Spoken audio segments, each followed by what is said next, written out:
YouTube. She got Not Your Average Trucker coming to you on a freaking Wednesday, April the 24th. Had some on my mind, man. I wanted to, shout it out real quick. Yesterday I picked up a load from this brand new company, man. They had just opened a warehouse. The load was picking up in Concord, North Carolina, and it was going 10 miles to Charlotte. It was paying $500 to go 10 miles. I just had to keep it overnight. That was the only issue. So picked the load up yesterday, like 9 in the morning. Took them less than 20 minutes to load it. It was a trailer of, had like 20 pallets of energy drinks. You understand? And it was going to a beverage distributor in Charlotte. Like I said, it's like 10 miles from, the load is only 10 miles from shipping to its final destination. And the final destination was literally down the street, less than a mile away from my yard, which is why I guess why they call my company. But anyway, needless to say, I picked it up yesterday 9 a.m.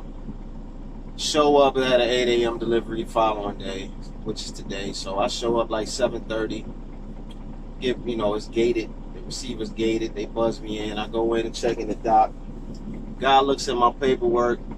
And he's like, "Yo, something's not right." So I'm like, "What?" He's like, "Well, we already received this product, yesterday, and you're bringing this product in again, and I don't think it's for us." I'm like, "Well, clearly, my BOL says this address, as well as my rate confirmation, all that good stuff." So needless to say, I get there at 7:30. We having a long ordeal. Like an hour later, I'm still not in the dock. I'm going back and forth with the customer, which is my shipper, and the receiver, because the receiver's like, "Listen, man, we don't need this product. It's a brand new energy drink. They don't even know if they're gonna sell the first batch that they just got yesterday." So they're like, "Yo, it's probably going to one of our sister locations in Wilmington, North Carolina, or Lumberton, North Carolina. Both of those places are on the opposite side of the state. You understand?" So I'm like, I don't know. So anyway, going back and forth. Finally, the receiver's like, "Look, man, we're not going to take it. I suggest you take this back to the shipper. The shipper's 10 miles away." So I'm talking to the shipper. The shipper is begging me to take it to Lumberton, asking me what rate I need. Like I said, they charged me, I charged them $500 to go 10 miles.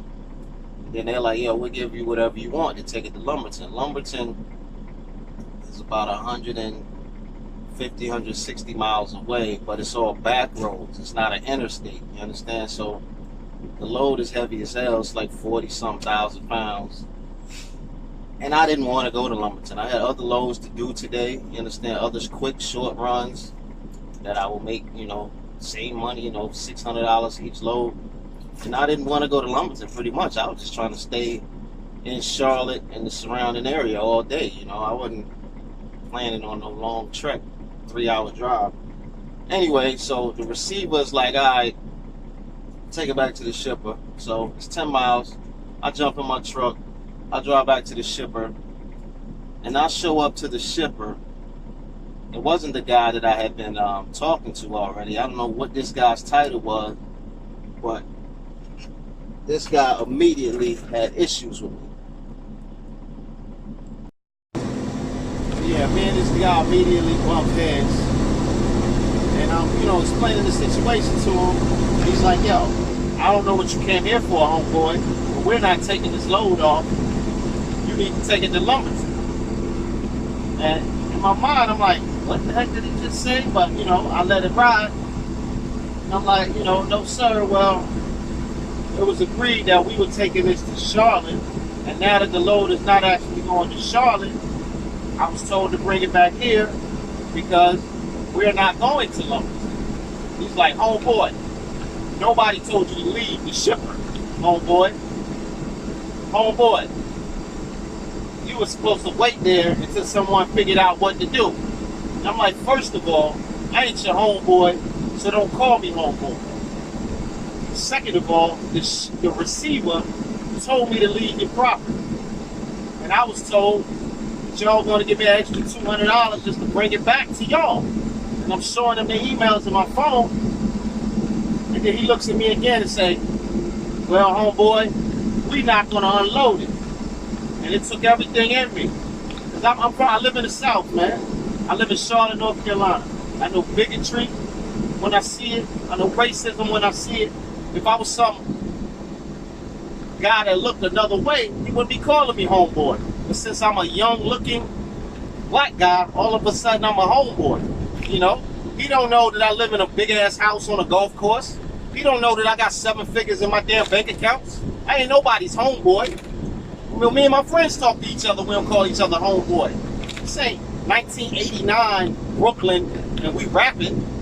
Don't be calling me no homeboy. I'm a grown-ass man. I ain't no boy of any sort. And I don't like no, NASCAR-looking white guy calling me a homeboy.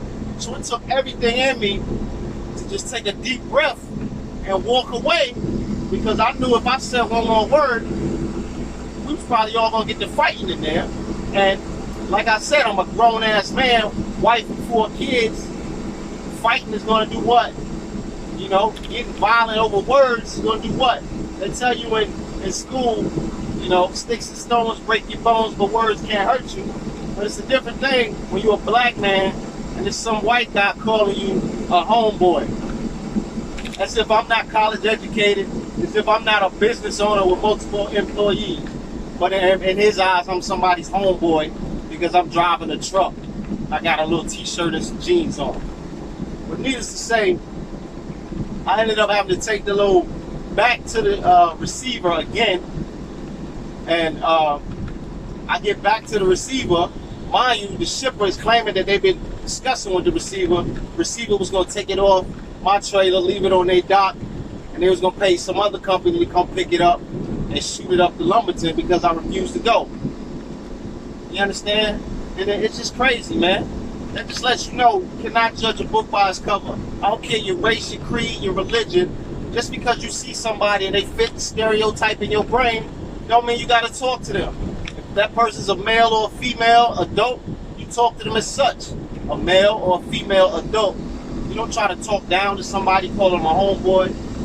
And if you're getting called a name, ain't nothing positive going to happen out of an argument. Nothing positive is going to happen out of violence, which is why I didn't go that route. I got a wife and 4 kids, so I just chose to take a deep breath and walk away. And then I ended up getting another email from his boss, and they doubling my rate.